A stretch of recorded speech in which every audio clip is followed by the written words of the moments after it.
Pessoal, quando a gente fala de NOx, né, o número de oxidação de moléculas orgânicas, a gente tem que tomar atenção em alguns pontos. Primeiro aqui é que a carga elétrica nessa situação ela é sempre do tipo aparente, uma vez que nesse caso a gente vai tratar apenas de ligações covalentes. E existem dois tipos de ligações covalentes, a apolar e polar. Quando a ligação for apolar, ou seja, entre átomos iguais, o número de oxidação vai ser sempre zero, porque não existe diferença de eletronegatividade entre os átomos, uma vez que eles são iguais.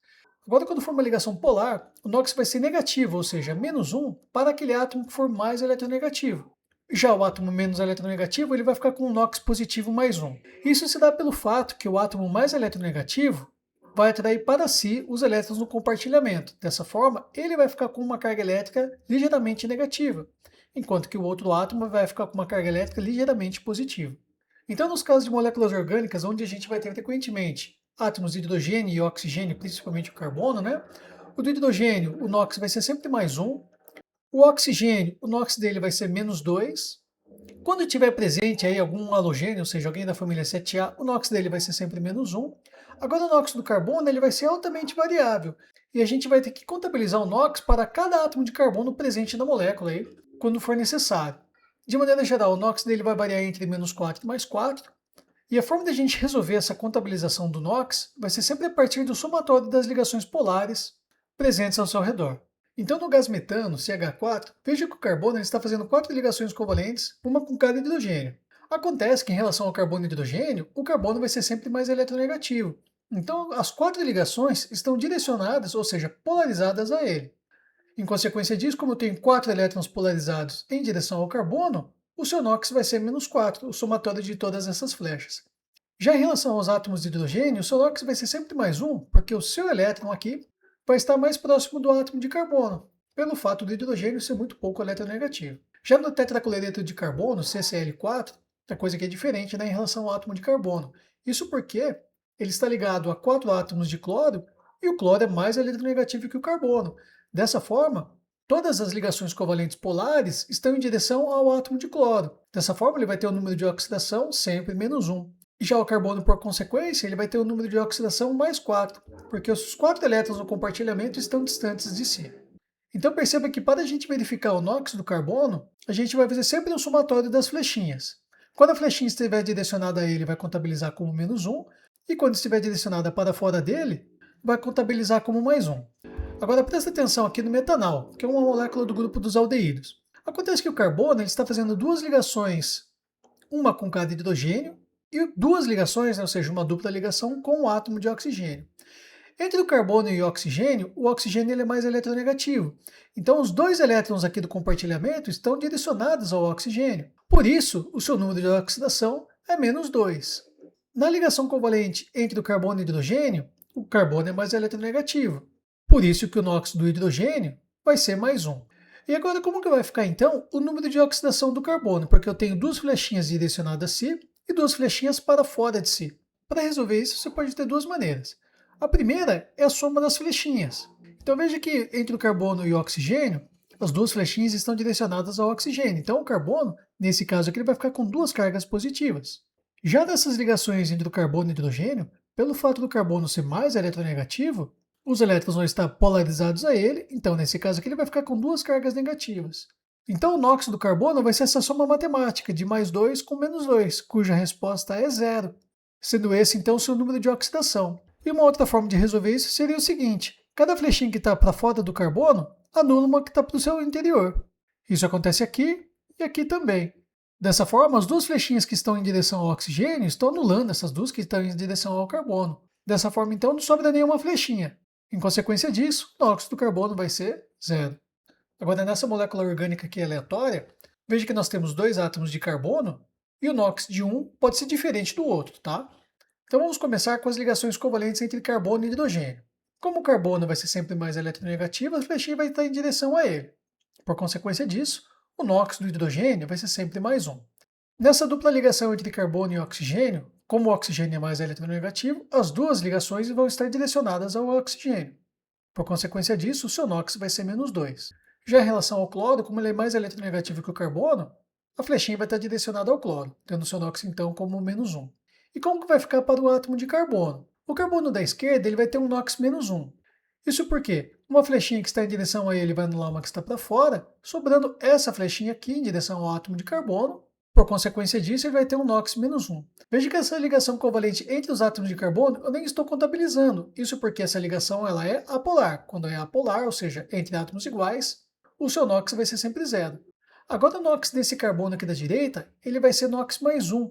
Isso porque essa flecha vai anular essa outra flecha aqui. Por consequência disso, vai sobrar essa outra flecha em direção ao átomo do oxigênio. Então, como sobrou apenas essa flecha, o NOx dela em relação ao átomo de carbono é +1. Então veja que sempre que a gente tiver uma molécula orgânica, os NOx dos átomos vão ser sempre resultantes das ligações covalentes polares. Então a gente vai ter que verificar todas essas flechinhas. O mesmo vale também para moléculas inorgânicas, dotadas apenas de ligação covalente, como CO2 e NH3. Só que no outro vídeo que eu passei para vocês de moléculas inorgânicas, eu passei essa forma de resolução para verificar o NOx dos átomos. Então a gente começa com um átomo que a gente conhece, né? Ou seja, aquele NOx que praticamente nunca vai variar, como é o caso do oxigênio, pelo fato dele ser um átomo da família 6A, estando posicionado à direita da fórmula, o seu NOx vai ser -2. Então a gente vai multiplicar -2 pela quantidade de oxigênios, né, que é 2 no caso aqui, -2 vezes 2 dá 4. A soma global dos NOx da molécula vai ser zero, uma vez que não tem nenhuma carga elétrica nela aqui. Então o NOx do carbono vai ter que ser +4. Como eu tenho apenas um único átomo de carbono nessa substância, o seu NOx vai ser +4. Agora, se eu resolver isso aqui a partir das ligações covalentes, como fizemos anteriormente, a resposta vai ser a mesma. Veja que o átomo de carbono está ligado a dois átomos de oxigênio. Nesse caso aqui, os átomos de oxigênio, como tem duas flechinhas direcionadas a ele, né, ou seja, duas ligações covalentes polares, o seu NOx vai ser -2 em ambos os átomos de oxigênio. Já para o átomo de carbono, como as quatro flechinhas estão para fora dele, o seu NOx vai ser +4. A mesma coisa que vale para amônia, o NH3. Então o hidrogênio, o NOx dele vai ser sempre +1. Multiplico 1 por 3, né, que é a quantidade de hidrogênios na fórmula, ficando então com +3 aqui embaixo. A soma vai ter que ser zero, dessa forma o NOx do nitrogênio vai ter que ser -3. E se a gente for analisar pela fórmula estrutural, eu tenho nitrogênio ligado a 3 átomos de hidrogênio, sendo que as 3 ligações covalentes são polares direcionadas ao nitrogênio, por isso que o seu NOx é -3. Agora, numa molécula mais complexa, né, o ácido bórico H3BO3, se for fazer pelo esqueminha normal, a gente vai começar pelo hidrogênio, que vai ter o seu NOx +1, e o oxigênio NOx -2. Então, -2 vezes 3, -6, +1 vezes 3, +3. Essa soma aqui vai ter que ser zero. Então, o NOx do boro vai ter que ser +3. Agora, se for verificar isso daqui na fórmula estrutural, o NOx do hidrogênio vai ser sempre +1, porque a ligação covalente dele vai estar polarizada em direção ao átomo do oxigênio, nos 3 casos aqui de hidrogênio, certo? Agora, em relação ao boro e oxigênio, o oxigênio é mais eletronegativo. Então, essas 3 ligações covalentes do boro vão estar direcionadas ao átomo de oxigênio. Então, o oxigênio vai ter que ter um NOx -2, e o boro, como tem 3 flechinhas, ou seja, 3 ligações covalentes polares para fora de si, né, ou seja, as 3 direcionadas ao oxigênio, o seu NOx vai ser +3. Então veja que nós temos duas formas de resolução de NOx para moléculas dotadas apenas de ligação covalente, seja ela uma molécula inorgânica como orgânica. Para fechar o vídeo, a gente vai resolver essa questão que caiu no vestibular de medicina da faculdade do ABC em 2017. Essa questão aqui é bastante interessante porque é uma questão de bioquímica, na qual ela trata a fermentação, tanto a fermentação lática, na qual o piruvato é convertido em lactato, como a fermentação alcoólica, na qual o piruvato é convertido em etanol. Essa questão aqui é bastante extensa, mas no item C, ela cobre o NOx dos átomos de carbono presente no piruvato e lactato. Então ele faz essa representação da molécula aqui embaixo, para facilitar, é melhor a gente trabalhar dessa forma aqui. E ele pergunta os NOx de todos os carbonos da molécula. Então numerando carbono 1, 2 e 3, 4, 5 e 6. Veja que no piruvato, o carbono número 1 ele vai ter um NOx -3, por quê? Vamos ter 3 ligações covalentes polares direcionadas do hidrogênio para o carbono, certo? Por isso, então, um NOx -3. E essa ligação covalente entre os átomos de carbono, pelo fato dela ser apolar, não entra no cálculo, né? Esse carbono número 2, que está ligado ao átomo de oxigênio, ele vai ter um número de oxidação +2, porque as duas ligações do carbono vão estar direcionadas ao oxigênio. Então, o NOx do carbono +2. Enquanto que esse carbono da extremidade, ele vai ter um NOx +3, porque as 3 ligações covalentes que ele faz são com átomos de oxigênio, né, que é mais eletronegativo que ele. Então o NOx desse carbono número 1 é -3, do carbono central é +2 e do carbono aqui da ponta é +3. Então veja que nessa molécula do piruvato, Cada carbono presente nela vai ter o seu próprio número de oxidação. Então, uma coisa que ocorre na fermentação lática é a conversão do piruvato em lactato. E dos 3 átomos de carbono do piruvato, o único que sofre modificação é esse daqui do meio. Então, na conversão do piruvato em lactato, o número de oxidação dos carbonos da extremidade não se alteram, apenas o carbono central. Aí veja, né, que antes ele tinha uma C dupla O, agora ele recebeu um átomo de hidrogênio, assim como o que aconteceu com o átomo de oxigênio ligado a ele. Então, qual será que vai ser o NOx desse carbono central após a conversão do piruvato em lactato? Então, esse carbono do centro, ele está ligado com o hidrogênio, cuja ligação covalente polar é em direção ao carbono, que por sua vez tem uma outra ligação covalente polar em direção ao átomo de oxigênio.